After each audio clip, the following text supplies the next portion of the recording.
Find yourself a booth, order up a cold one. This is the Spring Bar.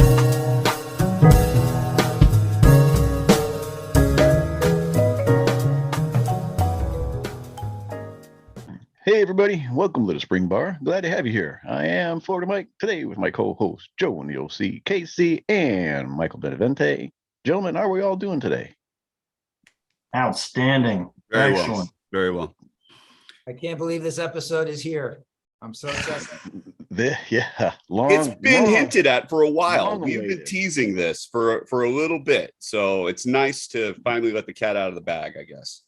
Yeah. Before we get into it, what are we doing? New watches. Real Correct. quick. We're going to go through this segment fairly quickly. I have a few, but I'm only going to talk about one. But Joe, lead us off. What do you got? I have a Bulova Oceanographer 666 feet quartz with the really funky octagonal bezel. The bracelet's not correct, but I like it. It's got kind of a little waffle dial. Obviously, it went deeper than 666 feet because there's water damage to it. Oh, nice. On the dial is patina, has patina. Gonna need some service, but man, it's kind of funky. So that's you're running out of normal 666s to get. Now you're getting into the funky stuff. I have your other funky one right over here that I do that swap. Accutron, which is like almost got a similar kind of bezel. I'm running into a little bit of manufacturer scarcity here. Hey, wait a second. Weren't you supposed to like stop when you fill up a watch box? Yeah, I found that you could lay them on top, like you could stack them. So I can still close the lid. I got to push a little bit, but like I'm good. Okay. I've got a deal brewing for a vintage surfboard. So we'll see, and then that's should put me one step closer. It's going to be interesting days ahead. Is it with the guy that we know? It is with the guy that we know. That we know. A trade is potentially happening. Who knows? We'll see. We know a guy. We know a couple of guys, as it turns out. One of them is sitting right here. This is true. I'm intrigued by the guy. Whenever there's the word the guy, I'm always intrigued by that. Who's the guy? This is our friend in Japan. Our friend Dave in Japan. Even more mysterious, a Japanese guy. Yes. The guys are from New I'll Jersey. do you one better. He's actually not Japanese. No, but he's in Japan, so that's already intriguing. Usually the guys come from New Jersey, not from Japan. Well, he knows a guy who knows it. Lots of guys are involved. I like it. It's gonna be fun. KC, what do you got? I, in keeping with this episode, have a Jetstar. KC is part of the Jetstar family. I'm not as nerdy as others, so I don't know which one this is. This is I don't know which one it is either. CD, F. That would be the 1973 D. Okay. It gives me a manta ray kind of vibes with the way this case is kind of shaped. It's that little bit, oval, right? Wider on the sides. Yeah, and I used to look at Mike and I'm just like, dude, what are you doing, man? Like, I don't get it. And every damn day. I got a pretty good deal on this one, and I was like, F it, I'm gonna try it out. And I get it in the mail. I'm like, oh shit, I get it. This is a pretty nice watch. So, fun fact, that watch is the first Jetstar that I cut my teeth on as well. The D was the first one I ever bought as a Jetstar. So it's an entry level watch. It's a good place to start. You're in trouble. And if you want, I have a case full of extras of different models I can sell you if you want to get going. All right, Michael, you're next. Speaking of what do you got? What did you got that's new? I know you bought something. Oh, would you look at that? Look at that. Look at that. Look at that. Speaking of buying from Mike.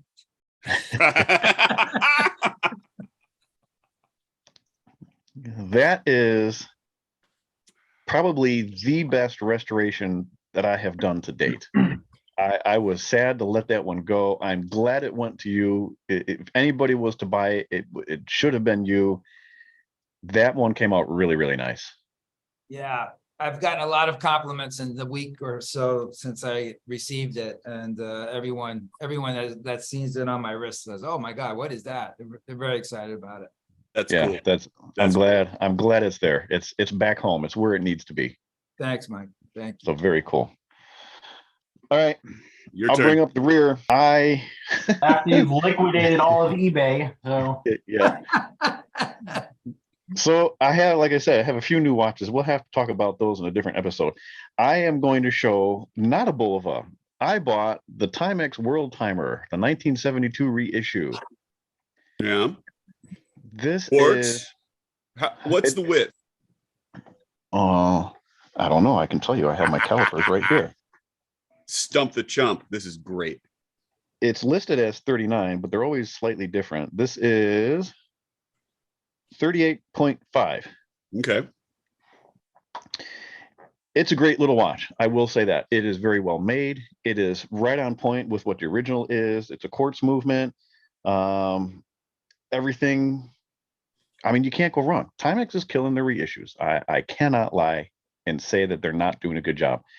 But the reason why I'm showing this is because we're going to do a comparison between this and Bulova and the price points, because I've had people in the last couple of days since I've made a post complain about the prices of Bulovas, and we're going to get into why there is that price difference.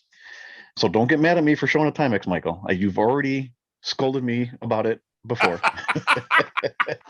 Listen, you do what you have to do, Mike. But it's for your guys' benefit. So that's the new one that I'm going to talk about. What do we got on the well, we already know what Michael's wearing. Joe, what That's are you true. wearing? Yeah. What's on your wrist?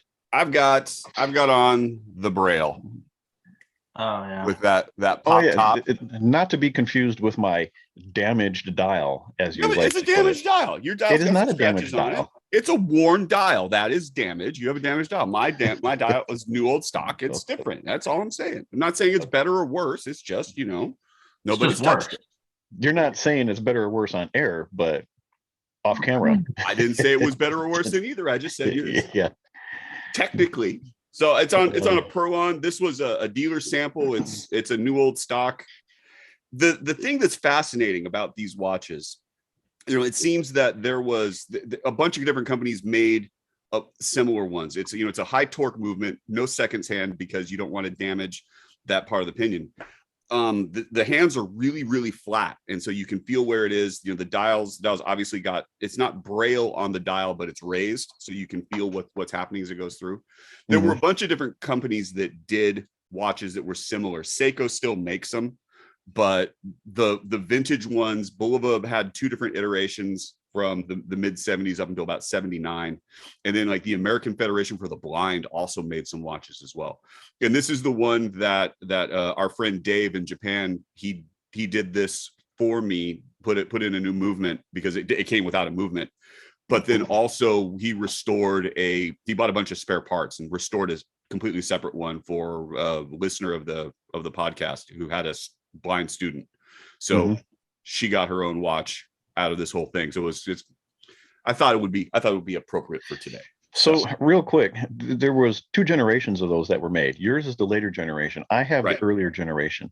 Yours has numerals, like actual printed numerals on it. And some people will say that's weird for a watch for the blind, but these watches are so pretty to wear that it only makes sense to make it accessible. Well, I mean, also if you think like if you're blind, that doesn't mean you aren't interacting with anybody else, and somebody can say, "Oh, what's the time?" So you'll be able to tell them what the time is, and they can check it. But the other thing that really throws me about this, and I think it's just fantastic, like the font of the numerals.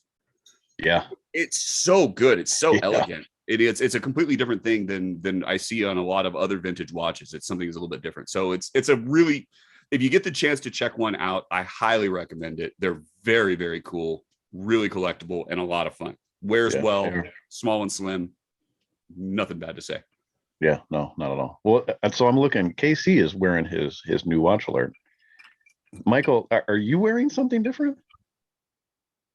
Yeah, you are. Okay, I thought I saw that. Is that the butterscotch? What is that? That's the butterscotch. That's the Wait, I thought that was a refrigerator mustard. Mustard just- nozzle crust. It's gone through a few different names. Butterscotch that- seems to That's really pretty, man. roll easier off the tongue. Yeah, Oh yeah. I'm looking forward to seeing the other two. That's really pretty. I'm not gonna lie. That's really nice. Thank So you. that is the new Jetstar. That's not going to be the limited edition. That's the standard edition. That one, and there's the claret dial also, right?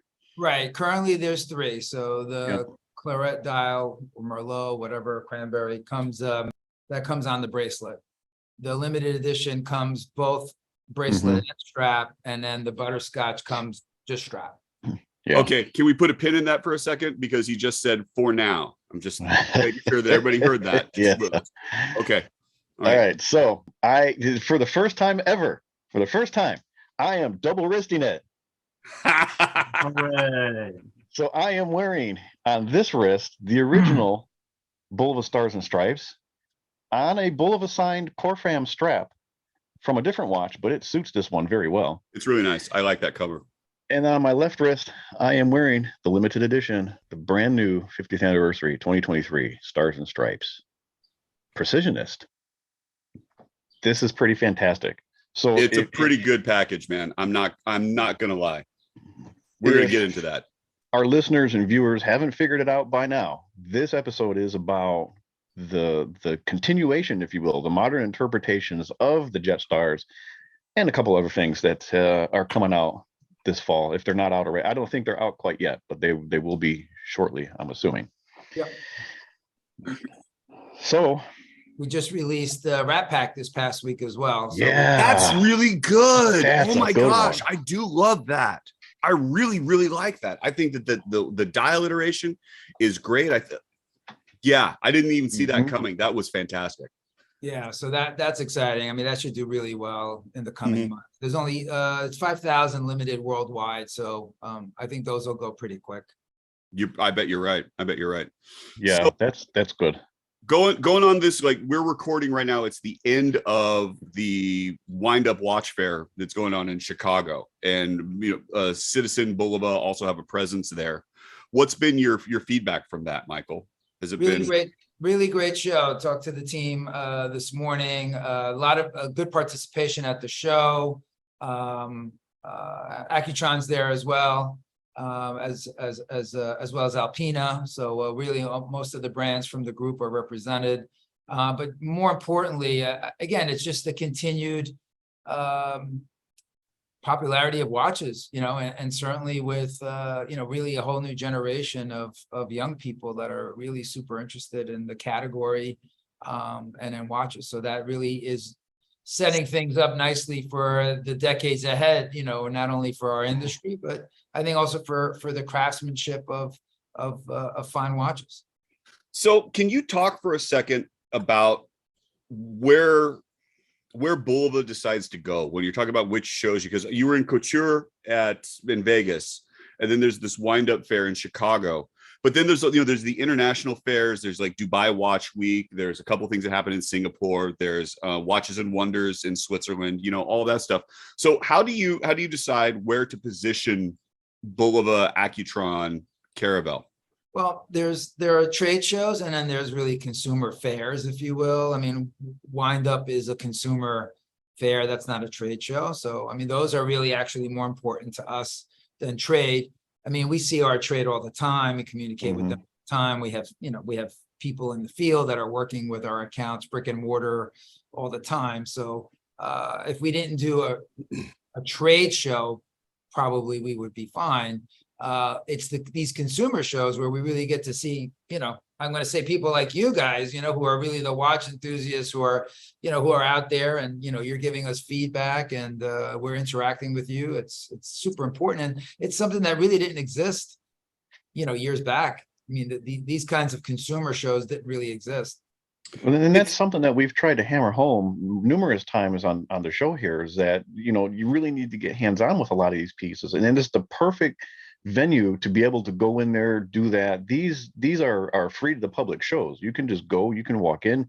And I think the Chicago show, I was looking at all the list of vendors that are on there. It's nuts. starting to grow, and you're getting some really good stuff in there. And to see Citizen Bulova and Accutron, you know, making your guys' presence, you know, together, I think it's a fantastic place to go and learn and get hands-on and try them on. And just like you're saying, you know, it's It's like super important. it's like a car show was, I always, it's really like a car show. I grew up here in the New York metro area, and forever and a day, the car show was at the Javits Center in New York City, and you'd go to the Javits show, to the Javits Center, to the car show if you wanted to see what was going on in the car industry, right? I mean, that was the one time you Mhm. could go, all important brands under one roof, and you could see what's going on. And I always thought the most important or interesting part of that was the concept cars, right? Because the concept cars were really kind of like the companies telegraphing what they're thinking about for the future. And Yeah. so that was always interesting. Yeah, Like, and I grew I've up been doing to that as a kid. I mean, the Chicago Auto Show was just down the street from where Windup is right now, you know. And I Yeah. remember every year we would look forward to going to the auto show, and because you could get in, you could sit in them, you can push the buttons, and you know, you may not buy it, but at least you were able to experience it and learn about it and see where, you know, the industry was going. I can remember I took my son to the LA Auto Show very, very young, and his whole thing was standing behind moving the steering wheels, and I'd Yeah. pull him out of a car. He would cry until I put him into another one. So we just went from car to car to car to car with this, transporting this crying toddler until he got his hands on another steering wheel, which was great for cutting in line. Like, I'm sorry, he won't shut up until you just, and I could hold him right about here, about ear level. Oh yeah. We moved really quick. It was great. So, oh crap. What happened? Huh. Oh, okay. Well, no, you're not frozen. I wasn't frozen. I thought you were going to continue on with something. No, I got nothing. That was it. That was the end of my okay. story. All right. So, for me, the star of the show at Windup is going to be the release of the Jetstars. So let's get into that for a little bit here. This is a conversation that we've had. This is really where our relationship kind of grew out of, Michael, is the Jetstars. And we talked, what was it, almost a year and a half, close to 2 years ago, maybe. And you had said, hey, we're going to start bringing these back. Got really excited. And then, slowly pictures came and samples and things like that and conversations, and the excitement and the buzz, at least in my head, has just been growing and growing and growing, and culminating into finally being able to get hands-on with one of them. The Jetstar has been very important to me, my personal identity within the watch community and my collecting journey, and to my collection as a whole. I spent 18 months finding all original 10 models, went through hard times trying to find things, trying to buy things, sales gone wrong. I've been through it all when it came to putting this whole collection together. I can confidently say that as of right now, I have the only documented complete collection of Jetstars in the world. Nobody We're has very ever come proud forward. of this fact. Well, yeah. Well, it plays into the story here. When I heard that they were coming back, I got a little nervous because I am all about the details. I'm very detail oriented, and I'm very well versed in what all the originals are. Then I started seeing what they're going to look like, and I got hands-on with it. I am super impressed, very pleased with the way they have come out. You guys have kept so much of the original details in this reiteration, the modern interpretation of it, and the things that are different about it still kind of parallel what the original was.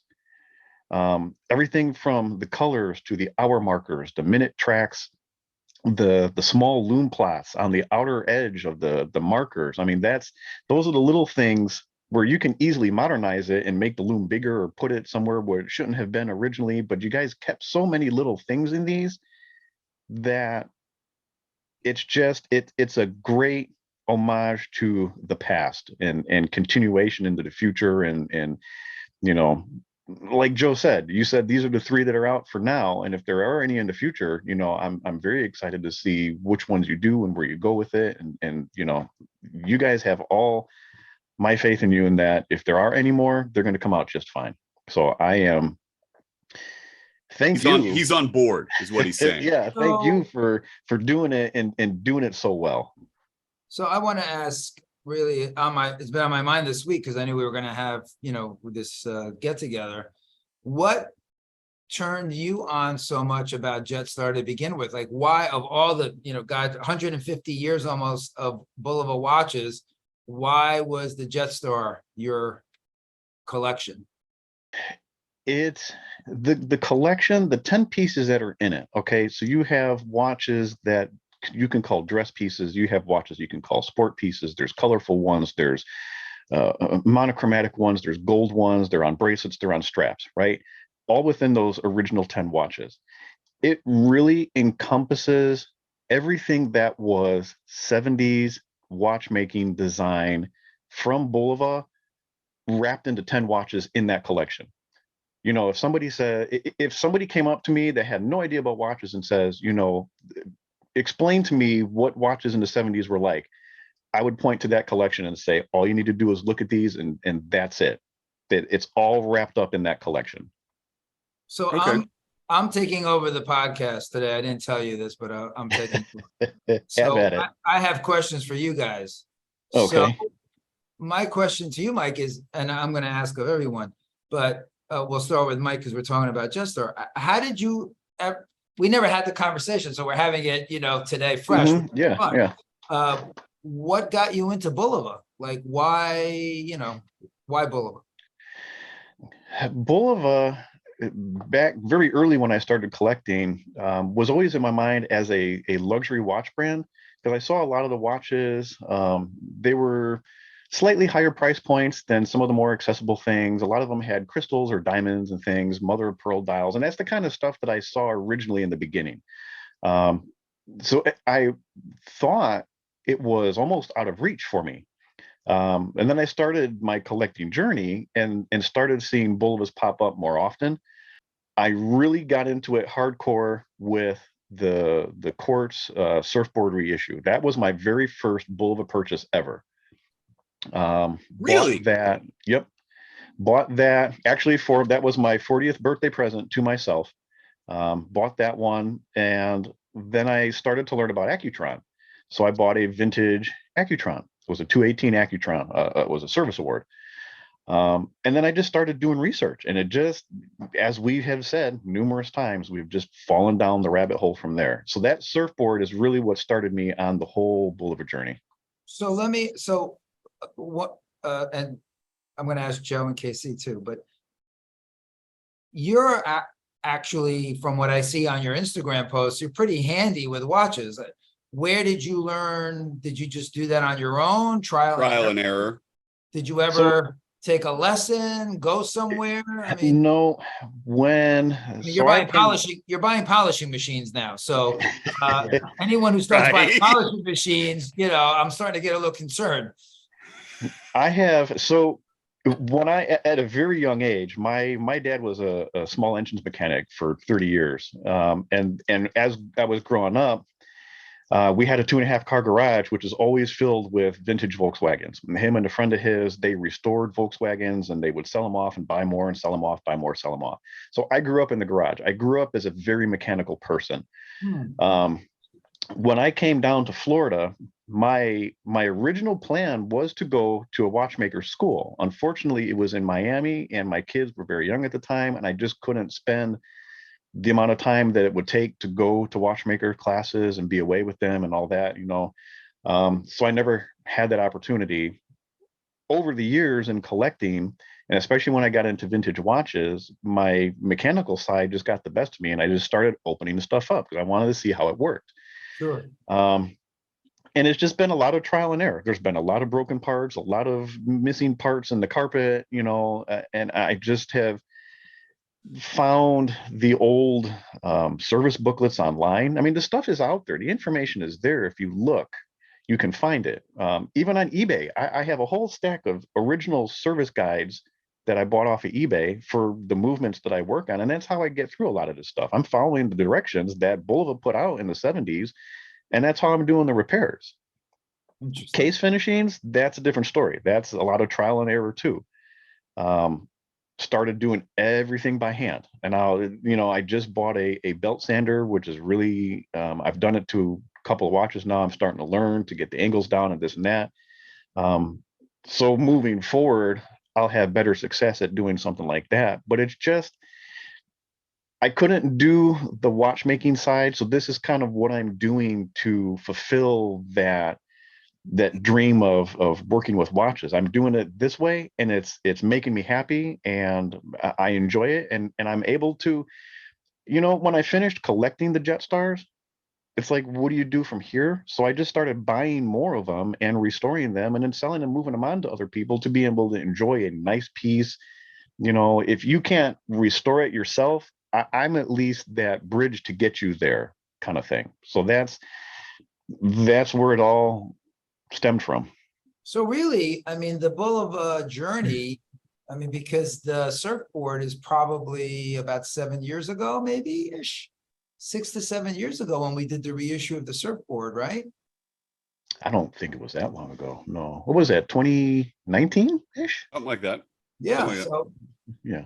yeah, about 6 years ago, maybe. So Has it been that long already? Yeah, maybe. I and guess. Joe, how did you get into the whole Devil Diver craziness? Well, so I needed to buy a watch because I had got one of my first teaching gigs, and I ended up buying the Mania Motion Quartz just because I liked the look of it. I went in and it was probably a little bit above what I should have spent on a watch, but I liked it. And then there was Bulova on the dial, and somebody remarked to me, he's like, "Oh, that's an interesting brand. That's an old brand."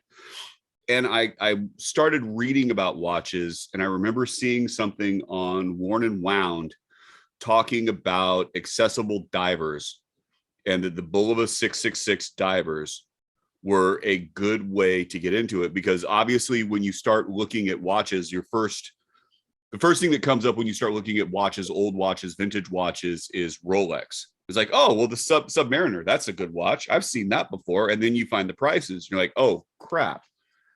But the 666 divers, particularly, it was featuring the surfboard, the chronograph A from the 60s. That, and which is that reissue that you were just talking about. That watch was sort of this entry point, and I ended up buying a 1980s day date stadium bezel 666 watch.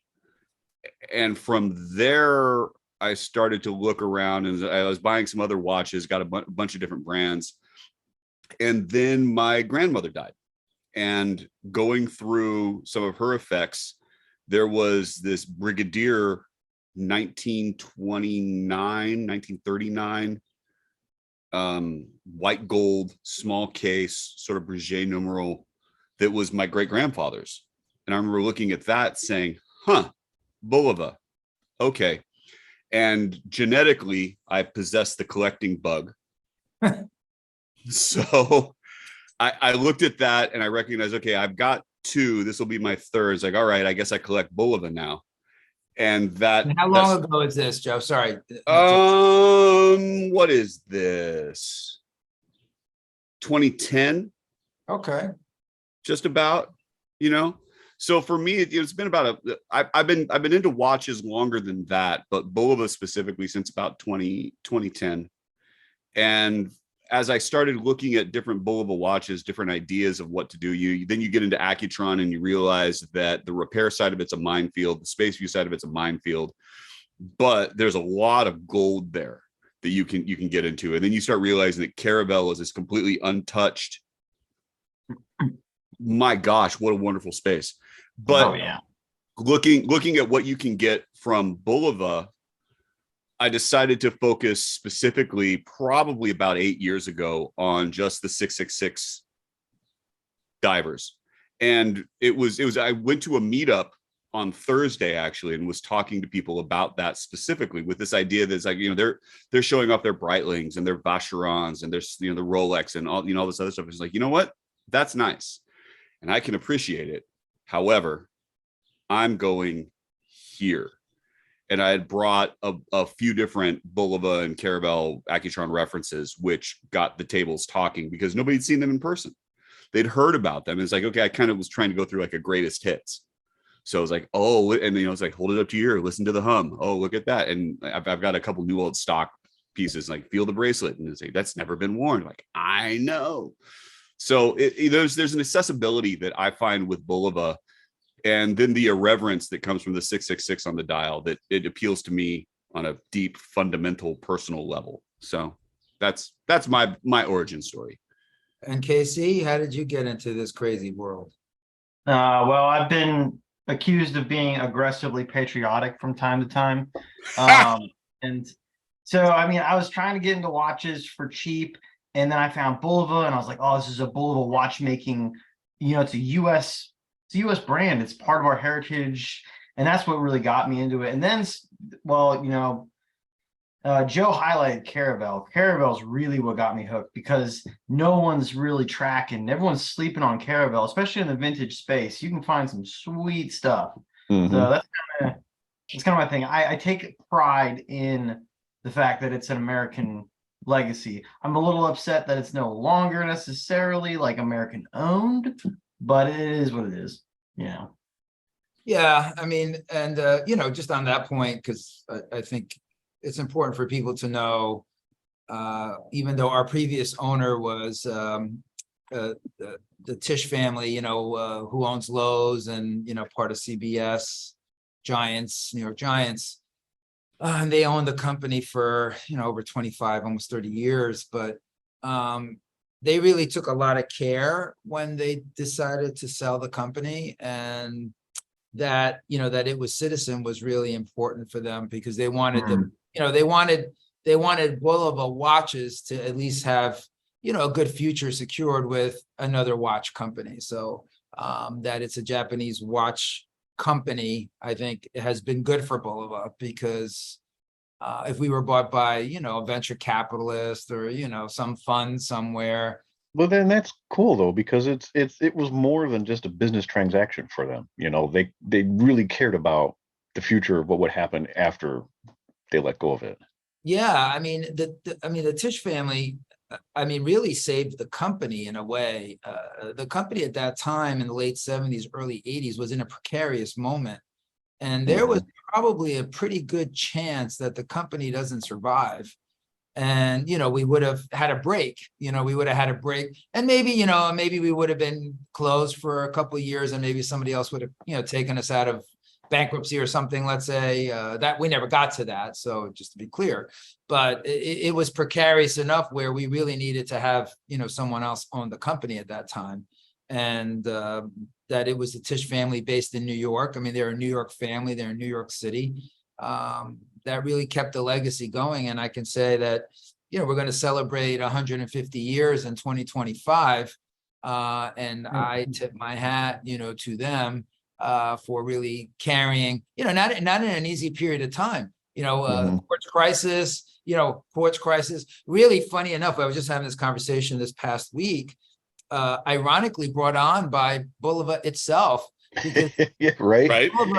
if Bulova doesn't invent Accutron, you know, 214, you know, who knows? I mean, yeah, quartz, I guess, would have come at some point, maybe anyway. It forced the issue though.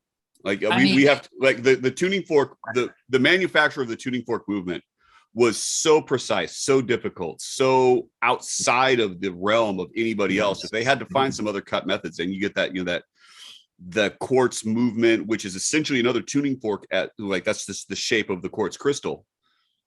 It's like, okay. And then you can regulate it, and you can find ways just cheap. And eventually you got them in Happy Meals, you know? But talk about the legacy that you leave. I mean, you created your own demise, but you created this whole, you know, way of timekeeping that is widely popular now. And now we've you know, mechanical and quartz have learned to live in harmony for the most part. You know, there's still the arguments between the two, but it's just neat to see that evolution, and that it all started from that 214 tuning fork. I mean, people don't, and I'll say it here just because you never know who's listening for the first time. But I mean, in 1960, time, the way we measured time had not changed in over 300 years. I mean, that movement, that 214 movement literally changed the way you measure time, and it had not been changed prior to that in 300 years. So it was quite, and that's why, funny enough, we were talking about off air earlier that I had been to the American Clock and Watch Museum in Lancaster, Pennsylvania this past week. And the Accutron watch is prominently displayed at the museum because it has a special, historical landmark moment in American watchmaking. And so just to Casey's point, I mean, although the company is not manufacturing here in the United States any longer, I mean, the one thing I can say is through all of these years, I mean, Bulova has always been in New York City. It's 148 years. We've only ever been in New York City. I mean, I'm based in the Empire State Building. The company, management, workers, we've always been here. So I would say if there's any last chance, of any company that at least had its roots in New York and in the US, it's still Bulova, because even some of the other brands that you all chat about from time to time on air,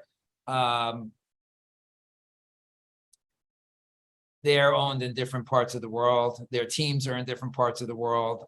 There's nothing wrong with that. So I'm not disparaging anybody, but it is a unique situation for Well, Bulova. and it is. And you asked us, each individually how we got started and why we chose Bulova. But I think all three of us would agree that this is why we've continued to stay, because the company has such deep roots here in the United States. And it's so good to be associated with such a brand full of American heritage. And to this day, your watches are designed here. Like you said, everything you just described, it's still here in the United States through all the thick and thin in the last 150 years.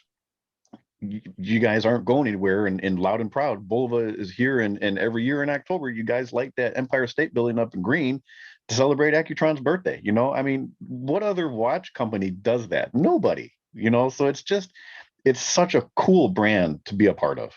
And I want to, because I do read the comments on Instagram from time to time, and I hear what people, are sometimes asking or questioning. But you should know that even though Bulova is owned by Citizen Holdings of Japan, Bulova is in New York. So although Citizen brand, and there's a difference between the group, the brand, and then Bulova and Accutron, let's say, right?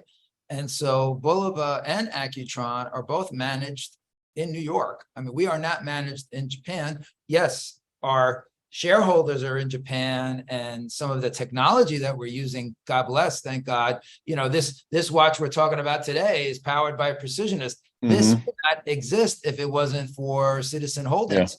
Yeah. It's a Miyota, creation. It's exclusive to Bulova, but that's the example, I think, of what the former owners of the company were hoping for, was that Bulova would end up with a watch group that would have things like this. If we were sold to a fund, we would not be using a precisionist movement today, right? I mean, we'd be buying, I don't know what, but we wouldn't. Well, so you've got a really good point though, and let's talk about that for a second, because part of we're on the same page here. We should be because part of the chatter that's been going on is like, oh, precisionist, oh, quartz, and it should be a Swiss, blah blah blah, and like, and I am firmly on Team Precisionist for this specifically. I think that movement is phenomenal. I think that it is incredibly well done. I think that it is robust. I think that it is accurate within high accuracy quartz parameters, even though it's not thermal compensated. All of that other stuff, but the fact that you've got the Precisionist 10 movements, and those watches are big. This is now a smaller, it's a 40 millimeter case. It's a real simple 3-hand design, but you still have that infinity design at the end of the seconds hand, so you can see that sweep as it goes around. And with the the 242 on the dial, I love that as a design element. I love that as a choice. What do you like? Can you talk about the decision to throw Precisionist into this as a reissue, even though it should be a mechanical, it should be a Swiss mechanical at that? Like, what was the logic behind that? Because I'm on board 100%. I think it's a great decision. I think it's a great choice. Wow, a lot to unpack, but Joe does that to you. no, but there's only X amount of movements, right? That we have. We're not available to buy ETA movements. That's Swatch Group pretty much these days has pretty much locked up, whatever they're making in terms of Swiss. Only because you said Swiss, that's the only reason why I'm mentioning ETA. So pretty much in the next 3 to 5 years, ETA will be exclusively to all of the Swatch Group brands. I don't think they'll be selling much outside of the house, so to speak, because they're done with all of their government agreements that they had, over the years that they had Yeah. to, live up to. And so that will soon be over. So those movements will stay, in-house.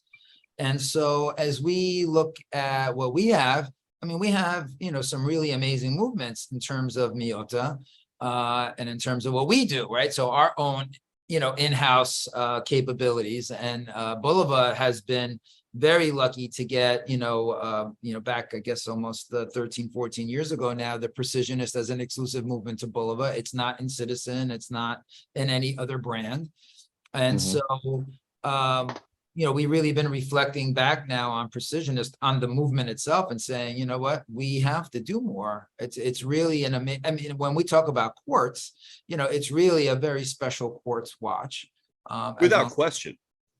As long as I've been reading a ton of stuff, and the high accuracy quartz people, they will not consider Precisionist a high accuracy quartz movement because of the thermal compensation, because of a couple other issues.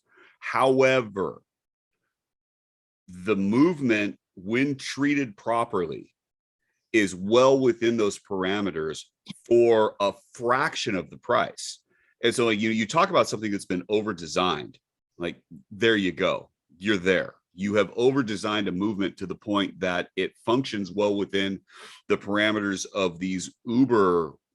But what are they saying? I don't understand. I don't know what. The issue that shows up in the quartz forums, when they talk about the Precisionist movement specifically, that there is no thermal compensation for allowing for temperature fluctuations, which can affect the way that the quartz crystal responds.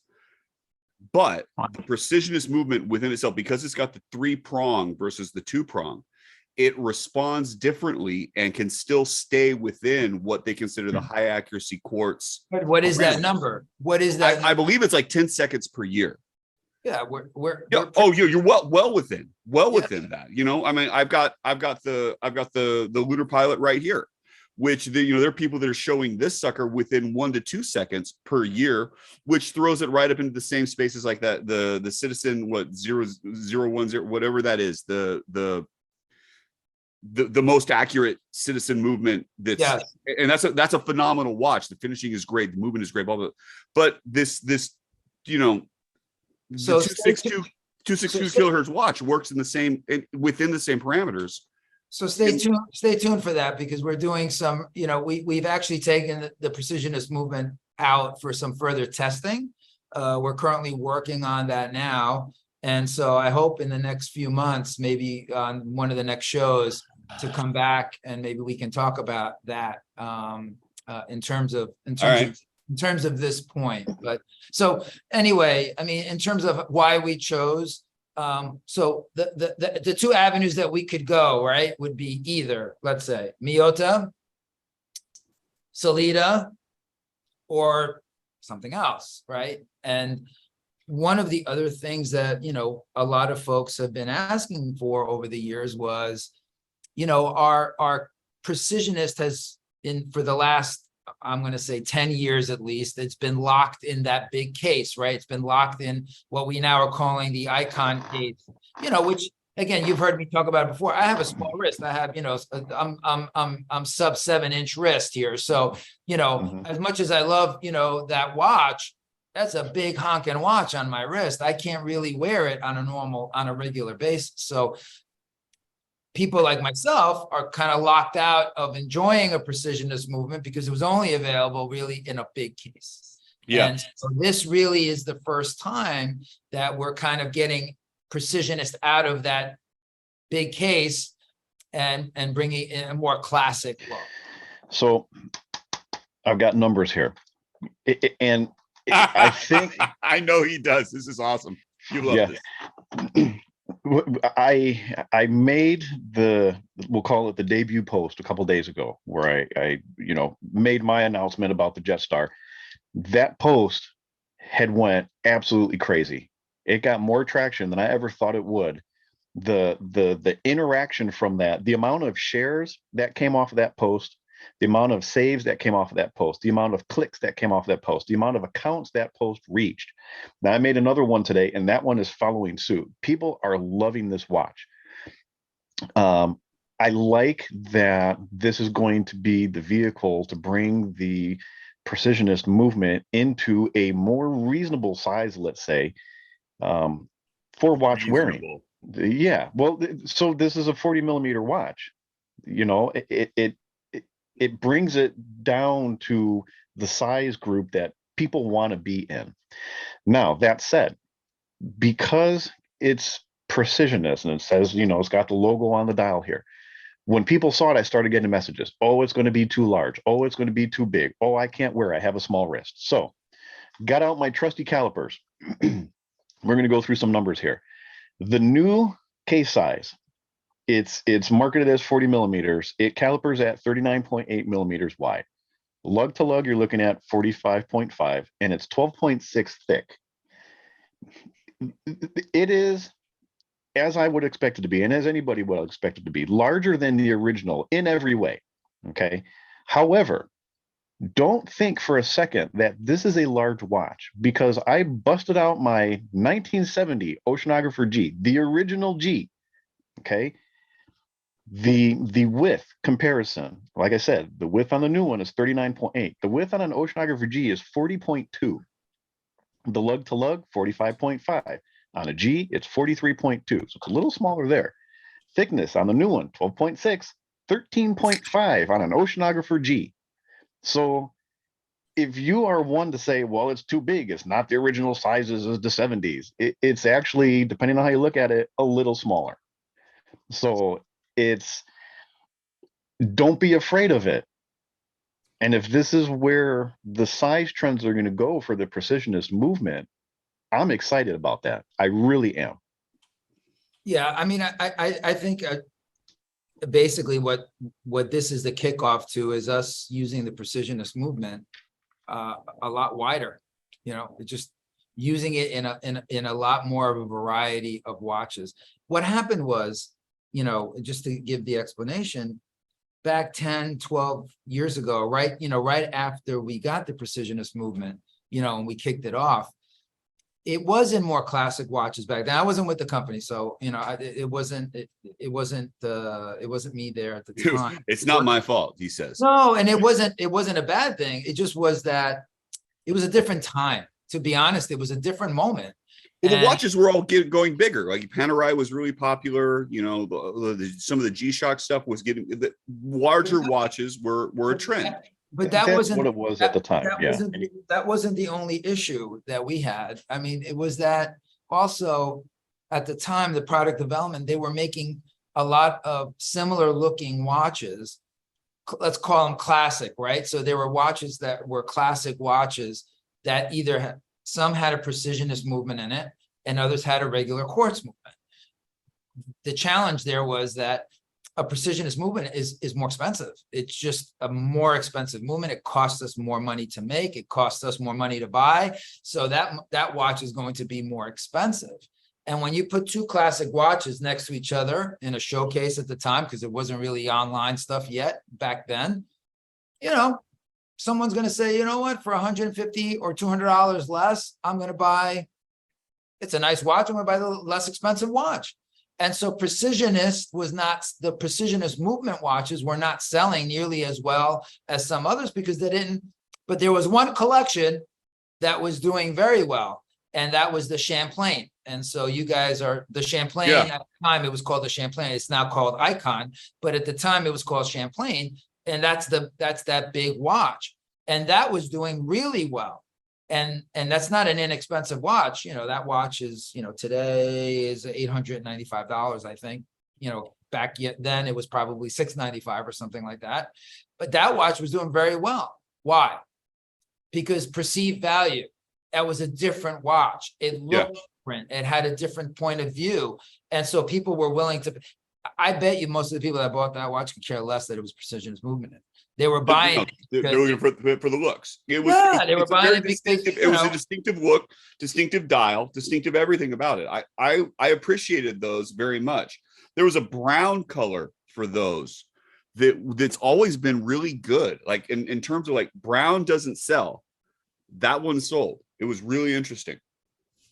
So anyway, I think we got caught in that trap over many years. We kept it only in that big watch. I think for those years it was fine, but we really do have a new generation today. We have a new generation of customer. We have even, I'm going to say, some of us old timers who have also regained an appreciation for watches in a different way. I think the younger generation is, reopening our eyes to, how we look at timepieces. And that's really opening up this whole opportunity for, a precisionist movement to really go into a lot of different looks and feels. And so I think that's where you're going to see us. So let me kind of segue a little bit here. So when you're talking the younger crowd that's coming and perhaps some of the older folks, looking into the newer watches that are coming out, a lot of these people are looking into reissues is a big thing right now. And you guys have done very, very well with the Archive series. And the Jetstar is not part of the Archive series, which I think was an interesting move, but also a really good move. And especially with the precisionist movement inside, because again, it's going to open up that avenue into what will be into the future. The Jetstar is not a, how do you say, it's not an exact copy of what the originals were, so it doesn't necessarily belong in that Archive series. It's a modern reinterpretation of it with a lot of throwing back to what the original was. So I agree with the choice of keeping it out of that Archive series, but I also like that it's going to pave the way for these future precisionist watches and case sizes. Another thing that the feedback that I got was pricing. Okay, these watches, so it's for the limited edition, they're on the website right now for $695, and for the regular production is $595. So it's only $100 difference to get that LE. The LE is limited to 7,300 pieces, which I thought was a weird number for LE. However, when you look at it, everything is 50th anniversary. So the big year for production. Now the Jetstars were from 72 to 74 were the main years. There were a couple that are stamped 75, but 73, there were 7 different models that came out in that production year. So I get why you're paying homage to that year. So 73, 7,300, it all ties together. The reason why I talked about this Timex earlier, this is a $179 reissue watch. Okay. This, for all intents and purposes, this is $100 more. So let's just say the other 2 regular production models, $595. We'll call the Timex $195, a $400 difference between the 2. Okay. Why is the Bulova always so expensive? Here's why.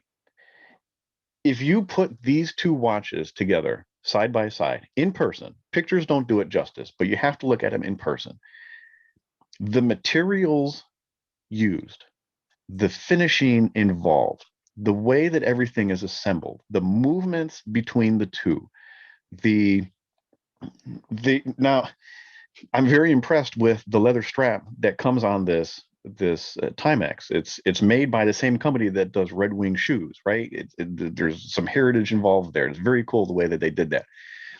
It pales in comparison into the way this strap feels on the wrist. There's no break-in on these Bulova straps. The price difference is very evident when you look at the 2 side by side. Don't think that this is an overpriced watch by any stretch. It is spot on. Of course, over time, the prices are going to come down. If you feel like it's overpriced, it is what it is. You'll get it at a cheaper price someday, but you're missing out on the ownership experience that you could be having right now. I don't know how to express just how special these watches are. Again, this is it, and I'm going to say it again. You need to see them in person. You need to get hands-on with it. Take what you think is a reasonably priced watch with you when you go and look at it, set it down right next to it, and you will see the difference. So I am not going to sit here and say, yeah, this is an overpriced watch, or maybe it's priced on the high side. I think this is exactly where it needs to be. I think everything about this watch, the details, the time involved, the money that you're investing into it is spot on. I really do. And I'm not saying that because you're sitting here. I'm not saying that because I'm involved, with collecting the brand. This truly is, looking at it as a watch collector reviewing a product. I believe it's perfect. Oh, I think that's very nice of you to say, Mike, but and I appreciate that, but everything has a cost. I mean, everything has a cost, and if we look upward, right, above Bulova, and we look to other brands above us, that someone would say the same maybe about them, right? Someone would say something about, the cost and the price of watches that are more expensive than Bulova, and certainly we do pride ourselves in giving perceived value. And so we're not comparing ourselves to brands below us. We're trying to give the consumer more bang for the dollar above, right? So someone who would buy, maybe a Swiss brand at $2,000, we're hoping that they're looking at Bulova and saying, wow, that's really great value, for money. On top of that, I mean, no one really needs a watch today. You've heard me say this before.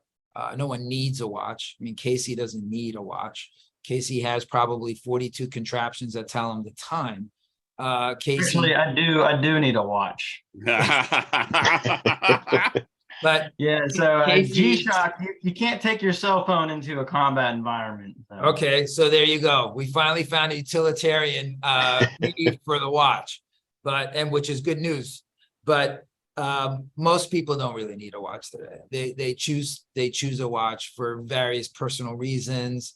I had a friend of mine tell me this morning, her son was going out last night with a group of his buddies, all guys, and they were going to a club somewhere, and they didn't have watches. So she happened to have some watches around, but not all of them were, with fresh batteries. So some of them weren't working.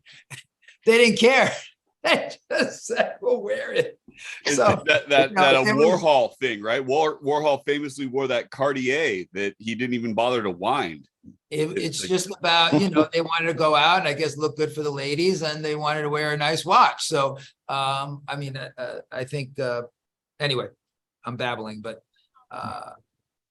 Well, so you asked us a bunch of questions. Now I'm going to take the show back, Mike. Okay. Damn. Why the Jetstars? You asked me why I got involved in the Jetstars, why I like them so much. Why Jetstar for you? What was it that you wanted to bring that name, that line back? What was your inspiration for that? Actually, it was you. I mean, it was really. It's all your fault, Mike. It's all on you. Success or failure on your shoulders. No, it was, I follow a lot of different folks on Instagram. That's really where I follow watch stuff. And you were posting, obviously, your Jetstars. You have them. You posted them a lot. You post them a lot, and I really fell in love with this one. I fell in love with the butterscotch, and although we own a lot of the Jetstar, a couple of variants in terms of the museum, we didn't have a lot, and we didn't have them really front and center, because if you have 2 or 3 of the Jetsstars, it doesn't really tell the whole story, right? So we had some, but not all, and they weren't really, for whatever reason, you know, we were working on so many other things, right? There's so many other things coming at us all the time. I mean, the one thing that Bulova has is a very rich archive of things to tap, right, over time. And so I would say the Jetsstars were probably just not on our radar that much or at all. And you're posting your Jetstar collection caught my attention. I was like, wow, that's a really, and you know, timing's everything in life. And I think we also, the industry, I should say more importantly, the customer, you know, was heading in that mood, right? They were kind of heading in that direction. Color, we see now color. I mean, if I see Kermit the Frog another time, but and we have now, you know, Barbie, and we have every other color under the sun, which I think is fantastic. But we were heading there, right? And so, you know, our product development is not, you know, 5 minutes. It really takes a long time. And so we've been working now on this since a year and a half, 18 months. And so that was really the inspiration, you know, was seeing your Jetsstars that you were posting up, and us really realizing that it was a really fun watch, and we needed to pay attention. And so rarely am I ever at a loss for words. Finally, Joe and Casey, yeah. I got them. But as a collector, to hear something like that, it's truly an honor. You know, I can't wrap my head around, you know, that the collection that I put together and the time and effort that I spent on it is really what created this watch. You know, I have a hard time believing that. I hear you saying it, but it doesn't seem, you know, it's unfathomable for a watch collector to be able to inspire something like that. And throughout the process, you know, I didn't have anything to do with the design process, but you guys did have me involved in other areas. You know, I've done videos for you guys, I've provided pictures for you guys and things like that. In some of which, let's be honest, right? Because they're in the booklet, which so in the limited edition watches comes this little booklet here. Okay, this is what you get when you order the Stars and Stripes version. You can flip through the pages. It's not an instruction manual. It's more like a little history page book to thumb through here. When you get towards the middle of the book, now I was asked for some photos of my watches, and it was kind of hush hush what they were for. I had no idea that they were going to end up in this book. So it's, you know, again, from the bottom of my heart, it's a true honor to be involved as much as I have been in this watch, because again, the Jetsstars are so much of who I am. To be a part of it, it's you know, it's truly been an amazing ride for the last 12 to 18 months that you've let us in on what has been going on here. And so if anybody thinks that watch companies or Bulova in specific does not listen to the fans and the collectors, can we just say that this entire conversation is proof that that is not true? Anything could happen. And like you said, the timing, you know, everything just kind of fell in place, but anything is possible when it comes to this company. We have, thank you for saying that, Mike. I appreciate that.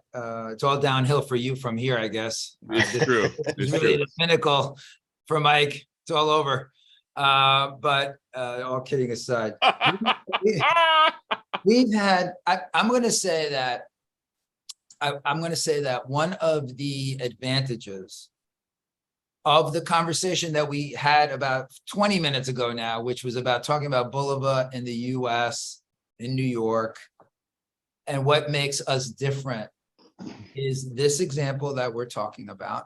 And you're talking to someone who has spent his life working in the watch business, in the business of watches. not like you guys. I'm in the business of watches, which is different from being a watch collector enthusiast. I'm not a watch collector. I'm an enthusiast, let's say, but I'm not a collector. The Millship watch, right? The Millships. That came from listening to a gentleman who was a collector himself, who actually, his best friend was the collector of the Millship watch, Adam Victor, I can mention. And Adam, we worked with Adam. We could not have launched the Millship watch without Adam. Oh, without question, because he's the one who had all of the information. He's had all of those within hand, and it's such a limited number. Like I've followed that watch from the time that it was known as the UDT, which is underwater demolition team, and there's like the parallels between that and the Blanc Pond of the Tornec Ravel, or whatever you want to call it. That by itself, which came out of nowhere. Let's be honest, no one was expecting that in terms of like what the reissues could be. And that watch dropped. I'm like, oh, I was so thrilled. I bought it sight unseen. I mean, you talk about a story. I mean, and this is going to sound like I'm making the crap up, and I can't even make this up. I was at a Macy's 4th of July event for the company in South Street Seaport, when this person who was the friend of Adams says to me, I got incredible, I have an incredible story for you. You need to meet my friend. He's a collector of these watches, and I only say it was ironic because it was the 4th of July, and obviously the Millship watch is a military of course watch. And that's how it started. And we literally, I think I met Adam a couple of weeks after that day, end of July, beginning of August, and we started chatting about it, and it took us 2 years to get there because we really needed a lot of help. We had nothing. We had nothing on that watch. Zero. Nothing in the archives. And there's the information is so limited. No one even knows how many watches there are. They're like 12, 13, 15, maybe. Adam has owned 7 at one time. He has owned 7 of what he thinks is about 11. Wow. And I think he's owned 7 of these prototypes, that were made. Yeah. And he owns. He owns 1, which currently I think I haven't spoken to Adam in a while, but I know he will always keep 1. He's owned more than 1 at one time, but he'll always keep. He owns the one that he bought from an actual Navy SEAL. And that one he says he will never sell. The whole story about that watch is just phenomenal, and looking, but this is part of the heritage that Bulova has that's different from a lot of other brands, because looking at the depth and the breadth that the company has, regardless of the 150 years, but how many fingers they've had in different places, because you've got the ladies' watches and the development of the ladies' watches and the development of the jewelry pieces and the Rubaiyat and blah, blah, blah, blah, blah. And then you've got the development of, the first serial produced watches. And then you've got the Accutron, and then you've got the military effort. And then it just keeps going and going and going. And it's one of those things that it's unsung to a certain extent, that there's this military, Omar Bradley as the chairman of the company, the ability to produce and move and to have all of these different aspects of the watches. You've got the military Provence that goes with it. You've got the difference and the change in structure and the change in production and the change in movements and the Accutron movements.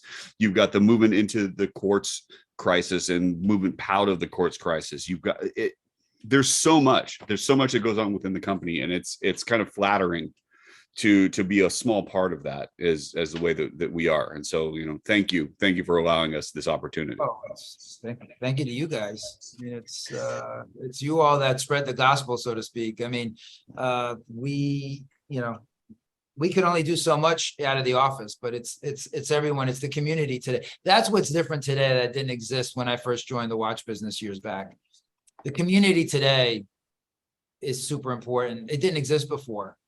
You know, Yeah. it didn't exist 30 years ago. There was no community. I mean, there may have been people out there, but they weren't connected. And that's where really the power of social media. I mean, that's where you really can see the power of social. Look, even Mike and I, not even knowing each other at the time, I picked up on his Jetstar collection through social media. I mean, if it wasn't for social media, how would I ever have seen Mike's collection? I mean, how would I ever Correct. even, Yeah.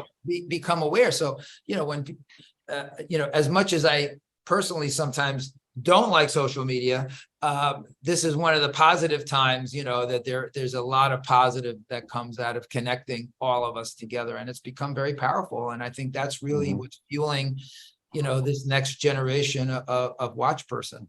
I mean, not to toot our own horn, but this whole podcast came out of social media completely. We don't. Casey's in Virginia, Mike's in Florida, I'm in California. You're in New York, New Jersey. We don't know each other. We've never met. However, it's through the power of some of this stuff that we get the chance to connect and share put together a shared passion. So, we've talked about the Jetstar collection. We've talked about the shared history that goes with that. I was going to say, that's not the only thing that's new and exciting and right. special to be coming to the fall catalog here. There's something else that's bringing a lot of buzz. It's true. In the way of the Oceanographer.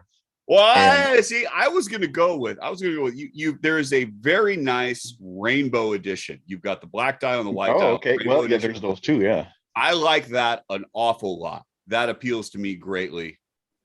I think, kudos to that. That, it's keeping within the times. And there's just a bunch of other drops. So, what else is new? What else is coming out? Well, we just had a Rat Pack drop earlier last week. I guess I've lost track of time, but yeah, earlier this past week. So that's kind of sitting in the Sinatra collection, but it is a separate, it's a separate new watch, honoring or having fun and remembering the Rat Pack, which was Sammy, Dean, and Frank. The main members of the Rat Pack. That'll be limited to 5,000 pieces, and I think the product team really captured the essence and the feeling of of that time period. Late 50s, early 60s. That the watch that we've put out is actually pretty close replica of a president in the president family. Watch was the Boulevard President from that time period. So that's fun. Of course, we have the Jetstar break-in this weekend with Worn and Wound. And then we have the Oceanographer GMT coming in 3 different flavors. We have the traditional Pepsi. We have a root beer, which actually has garnered a lot of press, a lot of positive from retail and press. With the gold-plated, bracelet case, but really looks really fun. And then I think Joe's favorite, which I've heard, is the full loom dial on a gray rubber strap. Yeah, I need that. I need that. We talked about that. I told you I wanted a white one, and you looked at me and said, "Okay." And lo and behold. So this is the citizen movement. It is the citizen GMT movement that was done in that Wilton chronograph that KC took with him to Scotland. Yeah, it's the 9000. It's that 9000 Miyota 9000 series, which is their premium mechanical movement series. And it's GMT. Same movement that was in the Wilton. Yes. Okay. Yeah. I need that. I want that. I'm sorry. It's a problem. It's a fundamental issue. I have a 6/6 sickness. I'm taking injections and I'm in therapy, but yeah, it's an issue. We have a lot of Mark Anthony, our collaboration with Mark Anthony. So we have about 9 new watches dropping between now and the end of the year. Through the catalog, and that's a bigger collaboration than I even had realized. There's a lot of cool stuff coming out in that. Yeah, that's going to be super fun, and that's going to kind of be dropping throughout the rest of this year. So culminating up until November. So there's a lot of. Is the Mark Anthony stuff? Is that an outgrowth of the Latin Grammy stuff that you guys did a couple years ago? Good question. Well, our relationship with the Latin Grammys going on 7 years. We just re-signed this past year for another 3. So we'll be with them soon, I guess for about 10 years soon. Mark Anthony, that was something that, we started talking to Mark and his team about 5 years ago when we first started chatting. And, again, timing's everything in life. And sometimes you just, have to get to the place where it makes sense for everybody. And we were able to connect with each other. And, 2 years ago now, or 18 months ago, we connected. We launched the first 3 watches in November, December of last year. But again, with our product development, you guys know it takes a while. And so now we really, we're ramping up with what will be the full collection of about a dozen timepieces for that. But, we have such a strong, following and connection with the Latin community. So for us, Mark Anthony, being, an icon within Latin music and with Latinos in general, that just made perfect sense for us to. All right. Okay. Now hang on, because I share this with you every time it shows up. And there's a couple of guys on Instagram and they're out of Brazil and they start popping up with all of this Bulova branded. Yeah, you just saw them this week, I'm sure, because they had a Latin Grammy event in Brazil this past week. Right? Okay. How can I get a hoodie? I don't even have a hoodie. I'm going to replay this. I'm going to send them this when this comes out. I'm going to send it to them. I'm going to say, I don't even have a hoodie. There it is. All right, fair. So that's our distributor in Brazil. He's excellent, but he's all about the swag. I mean, he's got swag. You should see the caps. He's got all of caps. that. Unbelievable. I mean, I don't have any of those either. So we're both on a waiting. All right. Got to make a call. But he's very good with the swag. He gets definite props on swag. They just had, funny enough, you're asking about Latin Grammys. So the Latin Grammys does an Acústico event, which they'll have several throughout the world, mostly, in Latin countries. But that's what they just had this past week in July here. They had an Acústico event, so it was very well attended. We had a lot of good press. Good. That's fantastic. So we can keep the conversation going here for a little bit, but I think KC, you got to head out of here in just a little bit. Do you have any final thoughts of anything you want to add to what's going on here before you have to leave? Nothing too overarching, but I did take a look at that root beer 666 GMT, man. And that's one of my girl watches, because I'm about to start a new project of flipping this up into a GMT. I don't think I'll be buying a Rolex root beer, but that's a pretty good substitute. Anyway, but yeah, I do need to go. My wife needs help cooking dinner, and I can't be a dirtbag and sit on my butt the entire time. No wife likes a dirtbag. Yeah. I don't know. The show comes first. Yeah. Only when he can start to produce to his wife a paycheck from that show will he be able to sit on his butt and talk. One of those hand-delivered paychecks in a lunchbox. Right? Yeah. See what we can get done here. Well, But, all right, guys. I'm gonna Appreciate hop off it. here. Thanks, Appreciate Casey. Yep. Thank you. Enjoy your dinner. Oh man. Yeah, I'm with him. That root beer GMT, I think that's my favorite. I'm usually a Pepsi guy, but that one is just a little extra special. You're wrong. It's the white dial. You're wrong. I'm sorry. So I'll tell you full disclosure, all 3 watches, I thought, okay, it's going to be the Pepsi because, again, it's really a watch enthusiast watch who's, guys who like watches are going to buy that, right? I couldn't have been more wrong. It's actually, the root beer came out strong. And when I'm saying this, I'm saying showing to retail or showing to press, because we've been showing them since probably May, June.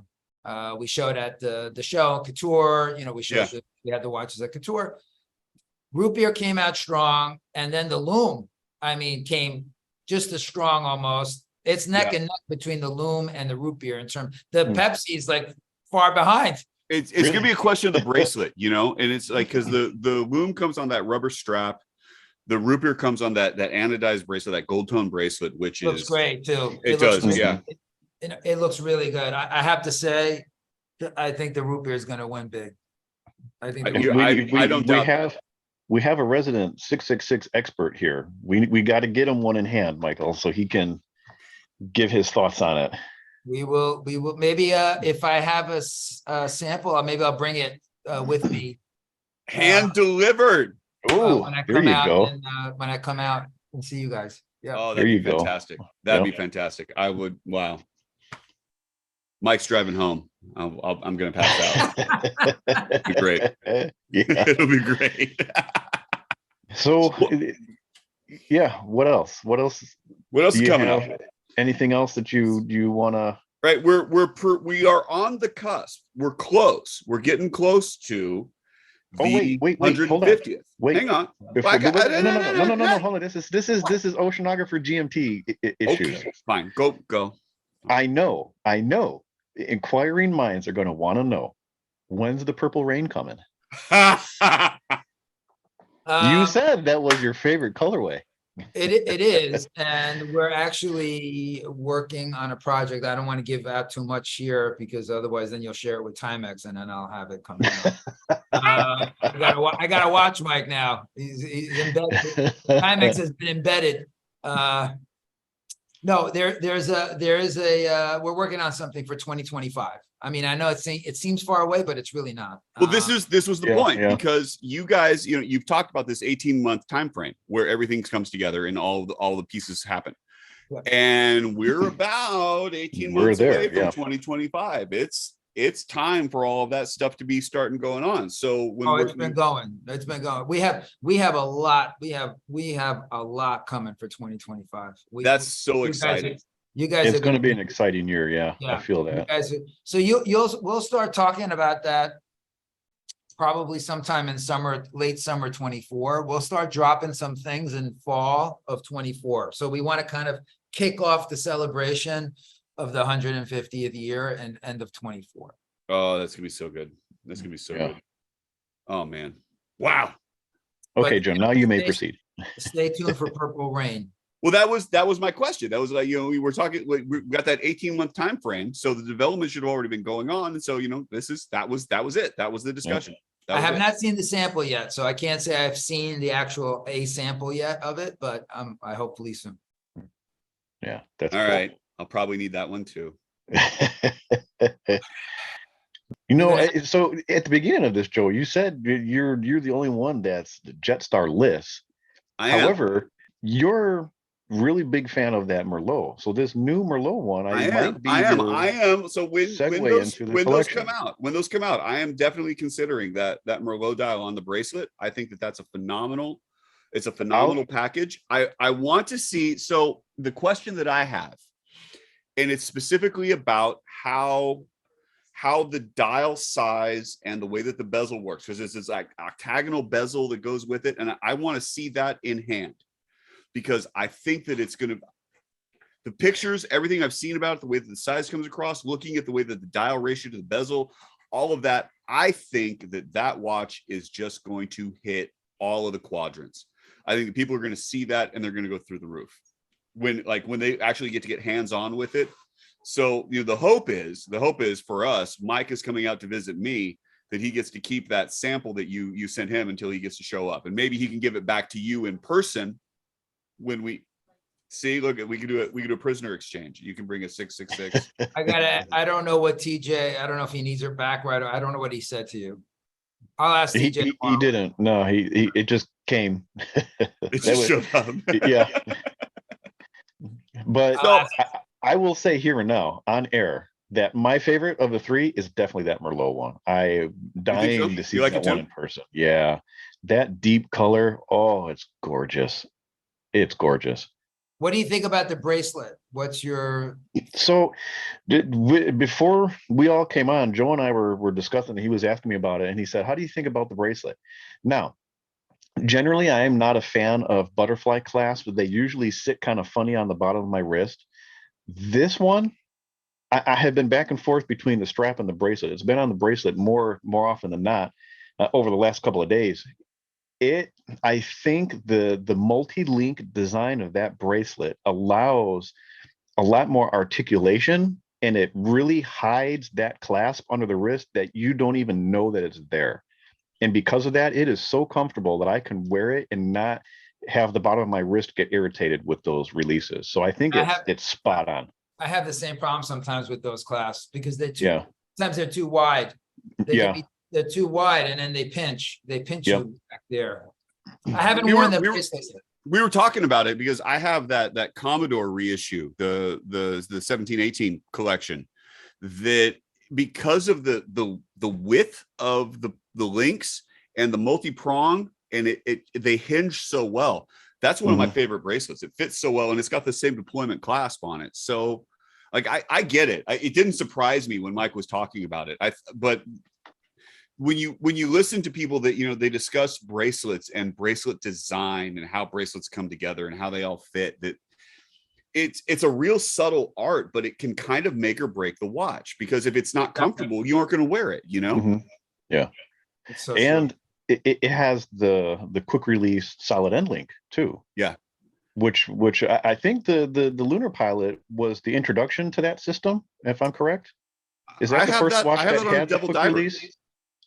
That Ukraine color Devil Diver that I have has a solid end Oh, link that has as well. but a Yeah. quick release though. The Not a quick system? release. No, not a quick Yeah, release. so I'm talking the quick release system, which makes it real easy because in a solid end link situation, we all know how hard it is to pull them spring bars out of a solid end link. But to Yeah. have that quick release system on there to be able to go back and forth between the bracelet and the strap, it's you can do it in less than a minute. Yeah. So I love that system too. I think that's great, and I don't see why you guys wouldn't continue that. I hope you do in future, you know, bracelet models, because that's perfect. Yeah, we're going to try whenever possible, you know, really. Yeah. And also for straps. I mean, just include that on the straps as well, like the one that you Like these ones are. Exactly. It's a no-brainer. It really is. Yeah. just makes life a lot. I mean, I think the whole industry is going that way anyway. I mean, Well, just- they are. I mean, I just so just to emphasize, I just purchased this. It's a Strapsco strap for the Lunar Pilot. It's the Omega Velcro style. Yep. With the quick, where am I? Here I am. Quick release that goes on that as well. It's like it's pretty darn good. I'm not gonna lie, it's pretty darn good. I It love adds the no bracelet. cost. It adds Yeah. no cost. It adds No. in manufacturing. It actually doesn't even really add a cost. No, nothing at all. Nothing at all. But in terms of what it is from a consumer standpoint, from a convenience standpoint, from ease, and then when you eliminate that barrier to doing the change, that just opens up way more in terms of sale opportunities. Like, okay, it's a quick Yeah. change. Oh, perfect. Done. We're selling straps. We're selling straps online now, which we didn't do before. And actually, I don't know. I think right now we may be sold out. But we were selling straps, just straps online on boulevard.com, and they were blowing out because people want that. People want And they're great. They're great colors. It's great quality. Yeah, you're doing the Lord's work. Okay. You know what? On that note, I think I'm gonna go because How do you top that? I'm not gonna beat. I'm doing the Lord's work. It's true as well. My mother would be so happy. A good Catholic woman that she was. Perfect. So yeah, we'll start to bring things to a close. We'll go back to it. The Jetstars, they are available online right now. I have made posts about it. I'll check tomorrow to see what the click rates have been, going over to you guys to start purchasing these things. Like I said, don't be afraid of the price. They are not overpriced. They are right on exactly for what you're going to be getting. I do not think you're going to be disappointed in one way. However, if you would like to help support the podcast, you can use our purchase code. So there's I've already created the link. It's on the show Instagram. It's on my personal Instagram. The links that take you right to the Jetstar collection. Anything that you purchase through that link does benefit the show. It's not cheap to run a podcast as you may think it is. Joe, you got anything? Since we have Michael here, I still have that desire. It's a personal desire. It's a functional thing that can we talk about getting a gold seconds hand? Just a little bit. It can be pink. You want to make it blue? That's fine. It can be blue. I'm okay. I'm not picky. Just Okay. that's it. That's all I have. There's an 18-month development, Joe. Maybe not. That won't take 18 months. I told That's him all. a That's can my- of gold that's all I spray got. paint will take care of that real Perfect. quick. Done. Michael, do you have any last calls?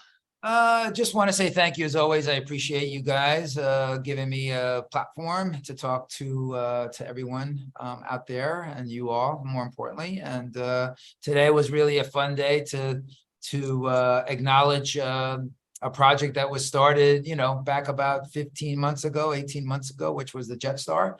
And that really is it's a watch that was really, reignited by you all, by the community, by Mike, and I appreciate that. Makes you feel good. Makes me feel good. Yeah, well, like I said before, it's a total honor to be a part of it, to be the inspiration behind it. I never thought that, I would be involved in something like that to this level. So I'm very humbled. I'm very appreciative. I thank you very much for bringing it, these back. I cannot wait. I'm going to buy all 3 of them. They're all coming. They're all coming to the collection. So be ready for a lot of pictures. You got to get a new watch box now. It's gonna be great. Actually, Mike, you don't really have a choice because you keep going around telling everybody that you have the only full collection of Jetstar. That's Actually, if you what I'm don't saying. have these 3, you would not be able to say that. That is what Yeah, I'm saying. If there's anybody that has to own all 3 of these, it's got to be me. You've collected yourself into a corner. That's awesome. Actually- Yep. Hey, I'm okay with it. Actually, I could charge Mike double. Yeah. There it is. There it is. Perfect. Yeah. So, one last thing. I believe next episode, I think I'd have to look at the calendar, but I believe we're KC list next episode. However, Joe and I will be both in the same table. It'll be the first time that Joe and I are ever together in the same room. We are going to be recording an episode together. Should be. We got to figure out how to do that. Don't know. We'll get it done. It's going to be a great time. And like we said, timing is everything, right? We're going to try and get together with you, Michael. You're coming in just as I'm about to leave, but we're, I think, gonna try and hang out. So look for pictures of all 3 of us together. It's going to be a fantastic time. This is a trip that has been, long time coming. And then sprinkle in the goodness of you being there too. I'm really looking forward to this happening. Yeah. It's gonna be good. It's gonna be good. Really looking forward to it. So, well, Mike, how do they get in touch with us? So this evening, Joe, Michael, KC, and myself, we all make up the Spring Bar Podcast. You can find us on Instagram at the Spring Bar Podcast. You can email us to springbarpodcast@gmail.com. On a personal level, I am 120 clicks, all spelled out, one long word, 120 clicks. Joe. I am Watch Taylor Youth, all one word, all spelled out. Watch Taylor Youth. Michael. At Boulevard 150. At Boulevard 150. And you can reach us on Instagram. We are at the Spring Bar Podcast. You can email us at the springbarpodcast@gmail.com. We would love to see all of your watch shots. We would love to see all of your dog shots. We would love to see all of your sock shots. You can send us a picture of just about anything. We'll be fine. We can make that work. So that's all we got. Are you frozen? I think Mike is frozen. Mike might be frozen. All right. Well, in that case, we'll see you. Good night. Goodbye, Joe. Have a good evening. Have a good afternoon. Bye, Mike. Come on, look at that. He's gone.